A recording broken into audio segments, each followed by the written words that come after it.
Hello everybody! Infernape Shinjo here, and welcome to another Top 10. I know that it seems like all I ever talk about on my channel is anime, and that's primarily because I really like anime. But there was a time that I really enjoyed watching non-anime. Stuff from channels like Cartoon Network and Nickelodeon. Stuff that is outside of the anime realm. So, in these two videos, I'm going to be counting down my top 10 favorite non-anime TV shows. Now, before I get too in-depth on this list, let me just say that I was one of those kids that you see in those posts that says, remember in the 90s, share if you're a 90s kid. I have no problem with admitting, I was born in 1993, so obviously that is going to play a huge role in this. But even with my bias, I tried to include shows that were from the 90s, from the 2000s, and even shows now. Now of course I have to emphasize that all of these are TV shows. No sitcoms like Full House or Reba, which I really like both of those shows. But I feel like it will be out of place with these cartoons on the list. In this video I'm going to be counting down my list from 10 to 6, and then in the second part, which will come out later, I'll cover the rest of this. And keep in mind, this is all entirely my opinion. If you love a show that I don't put on here, that's entirely okay. Any show that isn't mentioned or on this list at all is either that I didn't include it for various reasons, or I haven't watched it. Obviously, I can't rate something that I haven't watched. But let me just say that it was tough to narrow this list down. When I initially had the list, I had 28 entries. So I had to narrow out at least half of this list. But let's get started with this, and I'm going to start by listing off my honorable mentions. First up, Time Squad. I'm not sure how many people even remember this show. It was on Cartoon Network in the early 2000s era, and it was a cool concept. A boy named Otto, a robot named Larry 3000, and a big buff guy named Buck Tud Russell go basically different points in time and try to get history back on track. It's a really cool concept, and it's a shame that I don't hear more people talking about it. Plus the theme song is so cool. The Grim Adventures of Billy and Mandy. I honestly feel a little bad for putting it just as an honorable mention because I really adore the show. The concept that two kids are basically in control of the Grim Reaper is just so hilarious. The Adventures of Jimmy Neutron Boy Genius. I have to admit, the movie was okay. I wasn't a big fan of the movie at first, but I really enjoyed this series, and I think Sheen had a big part in that. Even though they did kind of drop the ball by giving him his own show, but let's not talk about that here. Dexter's Laboratory. Now this one pains me as well, because we got two smart geniuses that have labs in their house, and both of them are just honorable mentions. Dexter's Lab was a very cool concept. A boy genius that's Chucky Finster is thwarted by his older sister Dee Dee. And Mandark. Where do I even get started with Mandark? Mandark is probably honestly one of my favorite characters from the show, just from his voice, mannerisms, and laugh. Codename Kids Next Door. It's a very nice twist on the whole kids versus adults concept, especially since the kids basically have their own secret base. It was really cool. And I'm still upset that they haven't gone through with giving them their own sequel yet.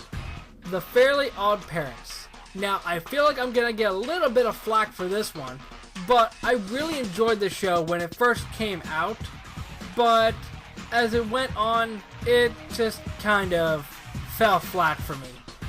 I even watched a couple of episodes from newer episodes, and obviously the animation is different, and it just felt so off for me. And honestly, it's just not my favorite show that Butch Hartman made. The Powerpuff Girls. Not this 2016 version, the old version. I really liked the show. It had many memorable characters like him, the Gangrene Gang, the Amoeba Boys. I just love how everybody in the show had their own hilarious personality. Even the narrator opens up. I can't remember what episode it is, but the narrator opens up by just saying, "The city of Townsville is under attack!" And it just goes right into it. Invader Zim. Now, I really like Invader Zim. Don't get me wrong on that. But I feel like even so, it's kind of an acquired taste. Because the whole draw of the show is more or less, it's gross out humor. Like one episode, Zim basically takes people's organs, replacing them with household objects, and he's got all these organs inside of him. A very weird show, a very interesting show, but I love Gurr. Number 10 is Cat Scratch. And I'm not sure how many people watching this remember Cat Scratch. The premise of the show is just so off and hilarious at the same time. It even explains it all in the opening. There's 3 cats, an old lady that was taking care of them died, and they're basically rich. They have a butler, they have a mansion, they have everything that they could ever ask for. So then I bet you're wondering, how do they make a show out of it? Well, very easily actually. Mr. Blake, Waffle, and Gordon, their personalities just bounce off of each other so hilariously. And for some reason, they're obsessed with root beer of all things. I'm not sure why.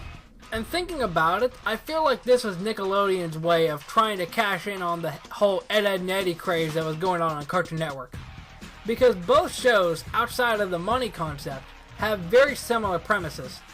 There's a group of 3, one of them's an idiot, one of them's a schemer, and one of them is considerate of other people. But I just love Cat Scratch. I could probably still watch it to this day and still laugh.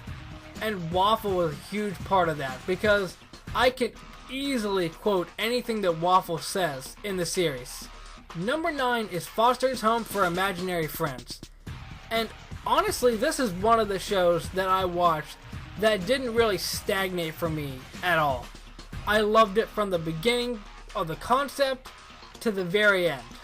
Admittedly, there are probably a few bumps in the road along the way, but I still enjoyed it. The whole concept that there's a foster home for kids' imaginary friends is just brilliant. I can't believe no one came up with a concept like that earlier. And of course, I can't bring up Foster's without bringing up my favorite character, Cheese. Can I have some chocolate milk?